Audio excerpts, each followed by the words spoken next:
السلام عليكم ورحمة الله وبركاته إنه يتعلق ور يا رمضان دجاف لين كينيان شعبان يا رمضان وازيمان بزيه ليو خطبة أستاذاتشن رمضان كمقبط بفيت لباتشنن انديت مزجاجة اندالبن بكي منا بتلاتشا يتاجب صوم الله زند يالله موتا إنا يقطعون آمت رمضان لان لاغنيون دمنشل يميستاوس لب يمينك مكر يسطونال እስከ መጨረሻው አብራችሁ ቆዩ። በሁሉም ጉዳይ ላይ አላህን መፍራት የሚቀለን የዱንያን ምንነት ነው። ተጓዥ ነኝ፣ እንግዳ ነኝ፣ እኔ ድልድይ ላይ ነው ያለው። ወደ ምስራቅ ወደ ምዕራብ ፀሐይ ስትዞር ሊጠፋ የሚችል ጥላ ስር ነው ቁጭ ያለው። ዋና ቋሚ ሀገሬ መኖሪያዬ አኺራ ነው። ለአኺራዬ ልስራ ስንል ወደ ጌታህ መንገድ በብልሃትና በመልካም ግሳጼ በለዘብታ ቃል ጥራ፣ በዚያችም እርሷ መልካም በሆነችው ዘዴ ተከራከራቸው። ጥበብ ቲዩ የአላህ ባሮች ሆይ አላህ ያዘዘንን በመታዘዝ የከለከለንን በመከልከል ሁሌም በሁሉም ጉዳይ ላይ በሁሉም ቦታ ላይ ጌታ አላህን የሚገባውን ፍራቻ እንፍራው። ለአኺራችን ስንቅ እንያዝ። ከስንቆች ሁሉ በላጭ ስንቅም አላህን መፍራት ሕጉን ማክበር እንደሆነ እንወቅ። የአላህ ባሮች ሆይ እነሆ የ1447ኛውን የሻዕባን ወር ሁለተኛ ሳምንት ይዘናል። ሻዕባን ማለት የረመዳን ደጃፍ ነው፣ የረመዳን ዋዜማ ነው። ሻዕባን ላይ የዓመቱ ስራዎች ወደ አላህ እንደሚቀርቡ ነቢዩ ዓለይሂ ሰላቱ ወሰላም ተናግረዋል። ጾም ሻዕባን ላይ ያበዙ የነበረውም ነቢዩ ለዚሁ ዓላማ እንደሆነ ተነግሯል። በየሳምንቱ ሰኞና ሐሙስ ላይ ስራዎች ወደ አላህ ይቀርባሉ። በየዓመቱ ደግሞ ሻዕባን ላይ ስራዎች ወደ አላህ ይቀርባሉ። ሰኞና ሐሙስን ለምን እንደሚጾሙ ነቢዩ ሲጠየቁ ዓለይሂ ሰላቱ ወሰላም እነዚህ ሁለት ቀኖች ስራ ወደ አላህ የሚቀርቡባቸው ቀኖች ናቸው፣ ጾመኛ ሆኜ ስራዬ ወደ አላህ እንዲቀርብ እፈልጋለሁ እንዳሉት ሁሉ ሻዕባንንም ጾም ያበዙ የነበረው አብዛኛውን የወሩን ቀናት ይጾሙ የነበረው ጾመኛ ሆነው ስራቸው አላህ ዘንድ እንዲታይላቸው። ረመዳን ዝግጅት ያስፈልገዋል። ሻዕባን የረመዳን ቀብልያ ነው።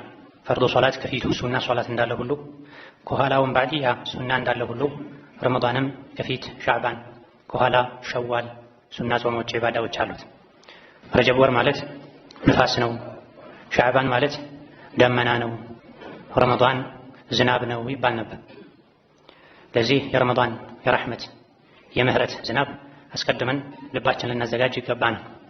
ዓመቱ እንደ ዛፍ ነው። ሻዕባን ዛፉ ቅርንጫፍ ቀንዘል እንደ ማውጣቱ ነው። ረመዳን ደግሞ የዛፉ የቀንዘሉ ፍሬዎች የሚለቀሙበት ነው። ሙእሚኖች ደግሞ ፍሬው የሚለቅሙት እነሱ ናቸው ተብሏል። ያልዘራ ሰው ምርት አይሰበስብም፣ እሸት አይቆርጥም። በሚዘራበት ጊዜ የተኛ ሰው የዘሩ ሰዎች ሲያጭዱ ቁጭት ያጽደዋል፣ የሰው እጅ ያያል። ስለዚህ የረመዳንን ኸይር ዘር እንድንዘራ አሁኑኑ አስቀድመን ሻዕባን ላይ የልባችንን መሬት ልናጸዳው ልናለመልመው ይገባናል። ዱንያ ላይ የኸይር አጋጣሚዎችን ጠብቆ ልቡ ላይ ኸይርን የዘራ አካላቱን መልካም ስራ ያሰራ ነገ አኺራ ላይ የመልካም ስራ ዋጋውን ያጭዳል፣ ይሸለማል። ጀነት ላይ ጀነት ማለት ለምለም ባዶ መሬት ናት። ጀነትን ጀነት የሚያደርጋት በአትክልት በፍራፍሬ በሚበላ በሚጠጣ ሁሉ ጀነት እንድትሞላ የሚያደርጋት እዚህ ዱንያ ላይ ሆነን እኛ የምንሰራው ስራ ነው። እድሉ ተሰጥቶናል። በየጊዜው ደግሞ የሚያነቃቁ አጋጣሚዎችም ተፈጥረውልናል። በየሳምንቱ ጁምዓ፣ በየወሩ ረመዳን፣ ሐጅ ላይ ዑምራ ላይ የበለጠ እንድንነሳሳ በማለት አጋጣሚዎች ተፈጥረዋል። ሙእምን ኸይርን አይጠግብም ተብሏል። ከገፍላ ከመዘናጋት ልንወጣ ይገባናል። ጊዜ ሰይፍ ነው፣ ይቆርጥሃል። ቀድመህ አንተ የቆረጥክ አጀልህን ወደ አኺራ እየተጓዝክ በመልካም ተጠቀመው እንጂ ካልሆነ ቁጭ ብሎ አይጠብቅህም ጊዜ ተብሏል። እድሜውን በወንጀል የሥራ መዝገቡን አላህ በሚጠላው ነገር የሞላ ሰው ረመዳን ሳይመጣ በፊት በተውበት መዝገቡን ሊያጸዳ ወደ አላህ ተባረከ ወተዓላ ሊመለስ ይገባዋል።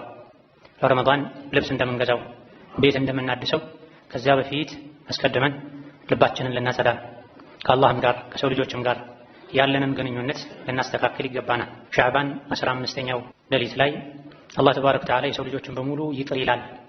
በአላህ የሚያጋሩና ከወንድም ከእህታቸው ጋር የተጣሉ ቂም ያለባቸው ሰዎች ሲቀሩ ተብሏል። ቂም ይዞ ወደ ረመዳን መግባት ሰውን መጀመር አግባብ አይደለም። ሰኞና ሐሙስ ነቢዩ ዓለይሂ ሰላቱ ወሰላም የሚጾሙት ስራ ወደ አላህ ስለሚቀርብ ነው ተብሏል። ሰኞና ሐሙስ ስራ ቀርቦ የሰሪዎች ስራ አላህ ዘንድ ቀርቦ ታይቶ ያልፋል የተጣላ ሰው ሲቀር ተብሏል።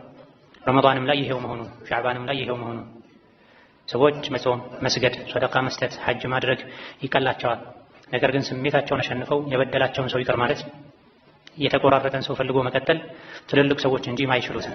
እሱን ከማናገር መለከል መውት ቢያናግረኝ ይሻላል የሚሉ ሰዎች አሉ። ለስሙ ይሰግዳሉ፣ ይጾማሉ።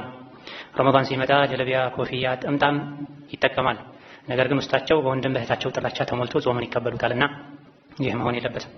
ጾም ሲመጣ ቤት ልብስ ከማደስ ከመቀየር በፊት ልብን ማደስ ይገባል። በስራ ፈትነት እድሜውን ያሳለፈ ሰውም የቀረውን ህይወቱን በኸይር ሊያሳልፍ ይገባል።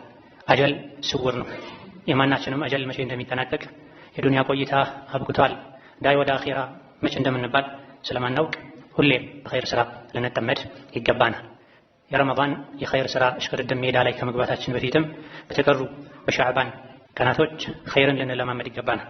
ጾሙን፣ ሰደቃውን፣ ቁርአኑን፣ እስትግፋሩን፣ ዚክሩን፣ ዝምድና መጠየቁን መቀጠሉን ልናበዛ ልንለማመድ ይገባናል። ዓመቱን ሙሉ ከአላህ የራቀ ሰው ረመዳን ላይ ኸይር ስራ ልስራ ቢል ሰውነቱ ይተሳሰራል፣ አይታዘዘውም። ዓመቱን ሙሉ ወንጀል ሲሰራ የከረመ ሰውም ሻዕባንንም ረመዳንንም የወንጀል ወር ሊያደርገው አይገባም። يا ذا الذي ما كفاه الذنب في رجب حتى عصى ربه في شهر شعبان لقد أضلك شهر الصوم بعدهما فلا تصيره أيضا شهر الصيام ዓመት ሙሉ ወንጀል ያልበቃ ሆይ ረጀብንም በወንጀል ያሳለፍክ ሆይ ሻዕባንም ላይ ወንጀል ስትሰራ የቆየህ እነሆ ከፊት ለፊትህ አይደለም ከወንጀል ከሐላሉ ምግብና መጠጥ መታቀብ ግዴታ የሚሆንበት ወር እየመጣ ነውና እንደ ልማድህ ረመዳንንም የወንጀል ወር አታድርገው። ምን ላድርግ ታዲያ ካልክ ወትሉል ኪታበ ወሰቢሕ ፊህ ሙጅተሂዳ ፈኢነሁ ሸህሩ ተስቢሕን ወኢሕሳን። ረመዳንን የቁርአን ወር አድርገው፣ የዚክር ወር አድርገው፣ የዱዓ ወር አድርገው፣ የሰደቃ ወር አድርገው። ይሄም እንዲገራለህ አሁን ዛሬ ተለማመድ። ለራስህ ተጨነቅ። እያበላህ እያጠጣህ የምታደልበው ሰውነት አላህን ካልፈራህ ኸይር ካልሰራህበት ነገ የጀሃነም ማገዶ መሆኑ አይቀርም። ያ አዩሃ አለዚነ አመኑ ቁ አንፉሰኩም ወአህሊኩም ናራ وقودها الناس والحجارة عليها ملائكة غلاظ شداد لا يعصون الله ما أمرهم ويفعلون ما يؤمرون تبرا إن أنت አማኞች ወይ ሙስሊሞች ሙእሚኖች ወይ ብሎ አላህ ጠርቶ ምንድን ነው ያለው? ራሳችሁንም ልጆቻችሁንም ቤተሰባችሁንም ከእሳት ጠብቁ አድኑ አለ። አማኝም ሆኖ ተኮኖ ወደ እሳት መሄድ ሊኖር ይችላል ማለት ነው። ምን አይነት እሳት? ማገዶዋ ሰውና ድንጋይ የሆነ አለ። እኔ የጀሃነም ማገዶ እንዳልሆን ምን ማድረግ አለብኝ? ፈሕሚል ዐላ ጀሰዲን ተርጁ ነጃተ ለሁ ወሰውፈ ቱድረሙ አጅሳዱን ቢኒራን። እንዲድን የምትፈልገውን የሰውነት አካልህን ዛሬ ኸይር ስራ አሰራው፣ በኸይር አልፋው፣ አድክመው። በኸይር ያልደከመ አላህን ያልታዘዘ በወንጀል የታጨቀ የተሞላ ሰውነት ነገ የጀሃነም ማገዶ ይሆናል። ነገ ከነገ ወዲያ ቀጣይ ወር ቀጣይ ዓመት ላይ ይስተካከላለሁ አትበል። ከም ኩንተ ተዕሪፉ ሚመን ሷመ ፊ ሰለፊን ሚን በይኒ አህሊን ወኢኽዋኒን ወጂራኒን አፍናሁም ልመውቱ ወስተብቃከ ባዕደሁም ፈማ አቅረበ ልቃሲ ሚን ዳኒ። ነገ አስተካክላለሁ ቀጣይ ዓመት ላይ ይስተካከላለሁ አትበል። መተው የምትፈልገው ከአላህ የሚያጣላህን ባህሪ ስራ ዛሬውን አቁም። ምክንያቱም ባለፉት ዓመታት ስንትና ስንት ሰዎች ነበሩ ከኛ ጋር የጾሙ ዘንድሮ የሉም፣ ሞተው ተቀብረዋል። ቀብራቸው ላይ ሳር በቅሏል። ቤተሰቡ እንኳን ለዚያራ ቢሄድ ቀብራቸውን ላያውቀው ይችላል። ቀጣይ ዓመት ላይ ይስተካከላለሁ ሲሉ የነበሩ ናቸው። ረመዳን ነገ ነው ሲባል የሚሞቱ አሉ፣ ጀምረው የሚሞቱ አሉ፣ የዒድ ቀን የሚሞቱ አሉ። እነሱ ዱንያን ትተው እንደሄዱት ያለ ቀጠሮ ያንተም የኔም መሄድ አይቀርም። ሞት እነሱን ወስዶ እኛን ለጊዜው አስቀርቶናል።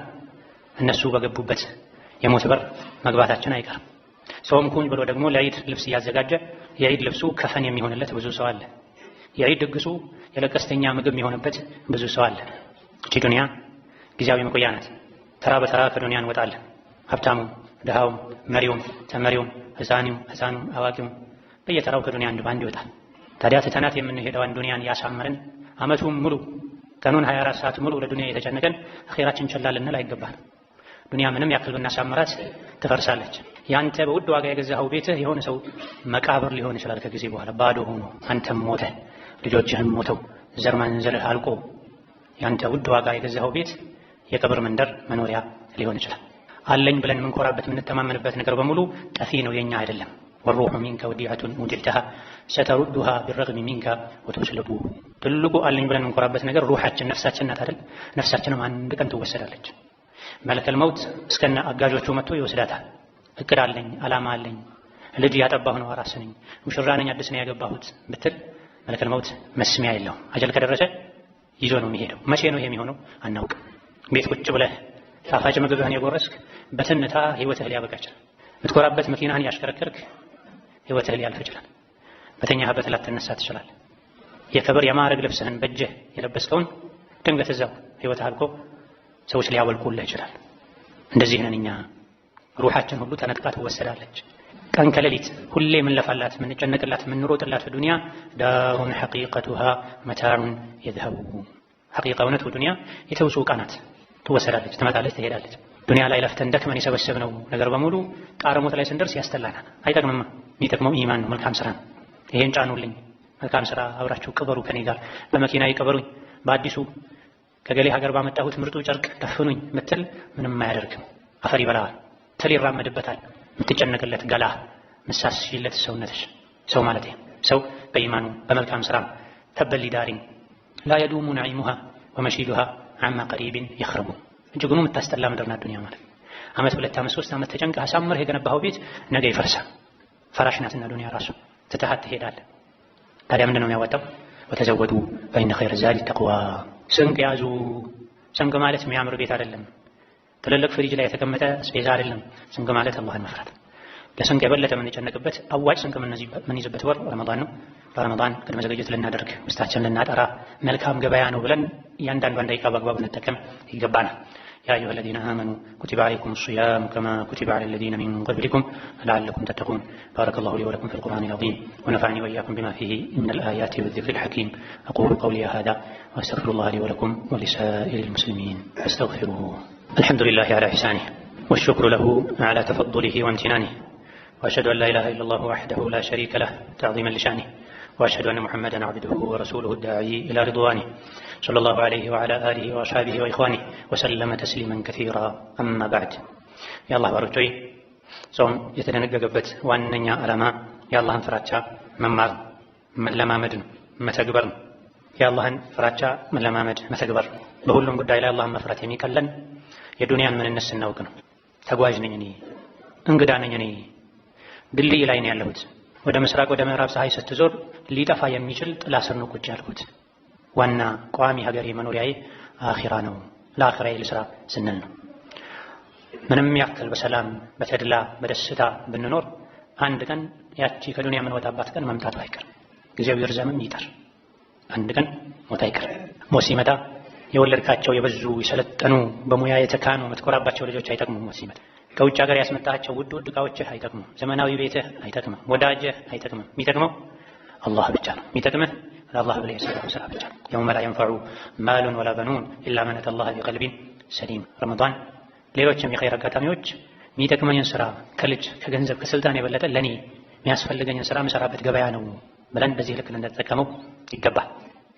ከዱንያ ወጥተን ወደ አላህ ስንሄድ መልካም ስራ ይዘን ካልቀረበን፣ ንጹህ ልብ ይዘን ካልቀረበን ዋጋ የለንም።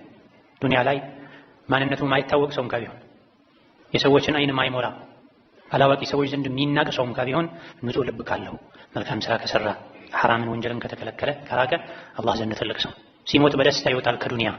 ዱንያ ላይ ምንም ያክል ቢመቸው ቢደላው ሁሉ ነገር ቢሟላለት አላህን ካልፈራ ጥሩ ስራ ካልሰራ ለአኺራ የሚሆን አስቀድሞ የሸኘው ሀብት ከሌለው ሲሞት ይጨንቃል፣ አኺራ ላይ ይዋረዳል። ያ ዒባደላህ ስራ መስራቱ ብቻም በቂ አይደለም። የሰሩትን ስራ መጠበቅ ያስፈልጋል። ሻዕባን ላይ ብዙ የሚጾሙ ሰዎች አሉ። ረመዳን ላይ የሚጾሙ ሰደቃ የሚሰጡም ሰዎች አሉ። ነገር ግን በዛው ልክ የሰሩትን መልካም ስራ በመላሳቸው በመጥፎ ስራቸው የሚያበላሹ ሰዎች አሉ። ሻዕባን ላይ ስራ ወደ አላህ ይቀርባል፣ ጾመኛ ሆኜ ስራዬ እንዲቀርብ እፈልጋለሁ ያሉት ነብዩ አለይሂ ሰላቱ ወሰላም ሻዕባን ላይ ስራ አላህ ዘንድ የሚቀርበው ከረመዳን በፊት ውስጥን ማጽዳት አስፈላጊ መሆኑን ለመጠቆምም ጭምር ነው። ሰኞና ሐሙስ ስራ ወደ አላህ ይቀርባል። የተጣላ ሰው ስራው ይመለሳል፣ አቆዩት ይባላል ከተባለ ቂም ይዞ ተጣልቶ ተቆራርጦ ጀርባ ተሰጣቶ ረመዳንን መጾም ጥቅም የለውም ማለት ነው። ነገ ልሞት እችላለሁ የሚል ሰውም ቂም ይዞ ውሎ አያድር። ምን ይጠቅማል? ሰዎች እኛን ገፍተውን በድለውን ከሆነ እኛ ስንት ጥፋት አጥፍተናል ከአላህ ጋር ባለን ግንኙነት። ስንትና ስንት ጥፋት ከማጥፋታችን ጋር አላህ ያበላናል፣ ያጠጣናል፣ ይቅር ስለሚለን ነው። ሰውን ይቅር ባለን ቁጥር አላህ ይቅር ይለናል። ከሰው ጋር ባለን ግንኙነት አጥባቂዎች በሆነን ቁጥር አላህም ያጠብቅብናል። አላ ቱሒቡና አን የግፊረ አላሁ ለኩም፣ አላህ ይቅር እንዲላችሁ አትፈልጉም እንዴ? ይቅር በሉ ተብሏል። አኺራ ላይ ምንም ስራ የለኝም ብትል በጣም አብዝቶ የበደለኝን ሰው ይቅር ብያለሁ ጌታዬ፣ እቺ ስራ አንተ ዘንድ ትመዝገብልኝ ማለት አንድ ወደ አላህ መቃረቢያ መልካም ስራ ነው። ሻዕባን ላይ ለረመዳን ልምምድ ለማድረግ ጾም ልናበዛ፣ ቁርአን መቅራት ልናበዛ፣ መስጂድ ላይ መቆየትን ልናበዛ፣ ሶደቃን ልናበዛ ይገባናል። ወደ ዋናው የገበያ የመልካም ስራ ወር ውስጥ ከመግባታችን በፊት መለማመድ አለብን፣ መዘጋጀት አለብን። ፈርዱ ሶላት ከፊት ቀብልያ ተሰግዶ ዱዓ ተደርጎ ሲሰገድና የሮጡ ከውጪ ተገብቶ ወዲያው ሲሰገድ አንድ አይደለም። ሱና ሰግዶ ዱዓ አድርጎ ወደ ፈርድ የገባ ሰው የተረጋጋ ሶላት መስገድ እንደሚችለው ሁሉ ሻዕባንን ከፊት ጾሞ ቁርአን ቀርቶ ተዘጋጅቶ ውስጡን አጽድቶ ያሳለፈ ሰው ረመዳን ሲመጣ የኸይር አጋጣሚውን በአግባቡ መጠቀም ይችላል። ሻዕባን ላይ ከሚወደዱ ስራዎች አንዱ ጾም ነው። ሻዕባንን 1-3 ቀኖች ሲቀሩ ሁሉንም መጾም ይቻላል። ወር ሙሉ የሚጾመው ረመዳን ብቻ ስለሆነ ሙሉውን ሻዕባን ላለመጾም 1-3 ቀን ካፈጠሩ በቂ ነው። የቻለ ሰው ሙሉውን ቢጾም ችግር የለውም። የተወሰኑ ቀኖችን አስቀርቶ ያልቻለ ሰው 1 ቀን የጾም 1 ቀን ቢበላ፣ 2 ቀን የጾም 1 ቀን ቢበላ፣ 1 ቀን የበላ 2 ቀን ቢጾም ይቻላል። ሻዕባን ላይ ጾም ማብዛት ተወዳጅ ነው።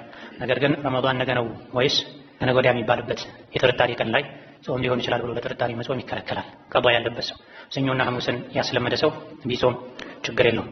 የሻዕባን 15ኛውን ሌሊት ለየት ባለ መልኩ በዒባዳ ማሳለፍ ቢድዓ ነው። ሻዕባን 15 ስለሆነ ብቻ ብሎ ጠብቆ መጾም፣ ሻዕባን 15ኛው ሌሊት ስለሆነ ብሎ ሌሊቱን በጋራም ይሁን በተናጠል ለየት ያለ ዒባዳ ዚክር፣ ዱዓ እያደረጉ ማሳለፍ ቢድዓ ነው። ከነቢይም ይሁን ከሰሓቦች አልተገኘም። አዎ አንድ ሐዲስ አለ። ሻዕባን 15 አላህ ተባረከ ወተዓላ የሰው ልጆችን በሙሉ ይምራል ሽርክ በአላህ ያጋራ ሰውና የተጣላ ሰው ሲቀር የሚል ሐዲስ አለ።